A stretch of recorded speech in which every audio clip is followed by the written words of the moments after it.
নির্বাচনী প্রচারে নিজ লোকসভা এলাকার বিভিন্ন জায়গায় প্রচার চালাচ্ছেন মালদা উত্তরের তৃণমূল কংগ্রেস প্রার্থী প্রসূন বন্দ্যোপাধ্যায়। এদিন উত্তর মালদার ভারত বাংলাদেশ সীমান্ত লাগোয়া গ্রামগুলিতে ভোটের প্রচার করেন তিনি। সোনঘাট, আদাডাঙ্গা, বোকাদহ, তালতলি, ডোবাপাড়া সহ বিভিন্ন এলাকাতে প্রচার করেন তিনি। এদিন তার সঙ্গে প্রচার কর্মসূচিতে উপস্থিত ছিলেন জেলা পরিষদ সদস্য অশোক সরকার, পুরাতন মালদা পৌরসভার ভাইস চেয়ারম্যান শফিকুল ইসলাম, আইএনটিটিইউসির জেলা সভাপতি শুভজিৎ সান্যাল সহ অন্যান্যরা। এদিন প্রার্থীকে কাছে পেয়ে গ্রামবাসীরা এলাকার রাস্তাঘাট থেকে পানীয় জলের সমস্যা নিয়ে কথা বলেন। পাশাপাশি সীমান্ত এলাকাতে চাষাবাদ সহ চলাচলের সমস্যার বিষয়েও অভিযোগ জানান তারা। এদিন সোনঘাট এলাকায় রাধা গোবিন্দ মন্দিরে মতুয়া সম্প্রদায়ের মানুষদের সঙ্গে বাদ্যযন্ত্র বাজান প্রসূন বন্দ্যোপাধ্যায়। এদিন প্রচার কর্মসূচি চলাকালীন এলাকারই এক বাসিন্দার বাড়িতে পেঁয়াজ, লঙ্কা, আলু সেদ্ধ, মাছ ভাজা সহযোগে পান্তা ভাত দিয়ে দ্বীপ্রাহরিক আহার সারেন প্রার্থী প্রসূন বন্দ্যোপাধ্যায়।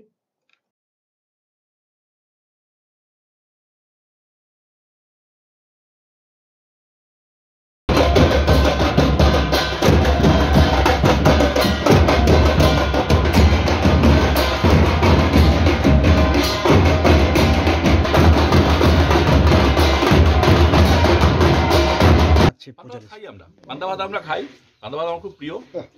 এবং আজকে যে পান্তা ভাতটা হয়েছে আরও ভালো লাগছে এই কারণে যে গরমের সময় পান্তা ভাত, তার সঙ্গে সুস্বাদু আলু ভাতে মাছ ভাজা, পেঁয়াজ, লঙ্কা, নুন দিয়ে খাওয়ার, সবাইকে নিয়ে একসাথে বসে খাওয়ার মজাই আলাদা। অত্যন্ত সুন্দর রান্না হয়েছে। আমি তো দুবার ভাত চেয়ে নিলাম। কার বাড়িতে এসে খাচ্ছেন স্যার? আমাদেরই এখানকার যারা কর্মী আছেন তারা অর্গানাইজ করেছেন। মানে কি আশা করছেন এবার ভোটে? কি এলাকার পরিস্থিতি কি দেখলেন ভোটে? মানুষের আমি একটাই কথা বারবার করে বলছি, এটা হচ্ছে যে এখানকার বিজেপির সংসদ একটা ছেলে মানুষের মতো আচরণ করছেন। বাকি আচরণগুলো আমি ছেড়ে দিলাম, ওখানে কথা বলতে আমি চাইছি না। যখনই ওনাকে বলা হচ্ছে যে আপনি কাজ করেননি, তখনই যাকে বলা হয় যে অফ স্টাম্পের বাইরে বল পড়লে স্টাম্পের বাইরে ব্যাট করাচ্ছেন। আমরা বলছি অফ স্টাম্পের বাইরে থাকুন না। উনি ওনার কাজের 88টা অঞ্চলে ওনার কাজের খতিয়ান পেশ করুন। গলা শিরা ফিরা ফুলিয়ে, ঘাম ফাম ঝরিয়ে প্রেশার বাড়িয়ে ফেলছেন। আমরা বলছি শান্ত থাকুন না, শান্ত থেকে হেরে যাবেন। সম্মান দিয়ে হারিয়ে 4 তারিখে আপনাকে।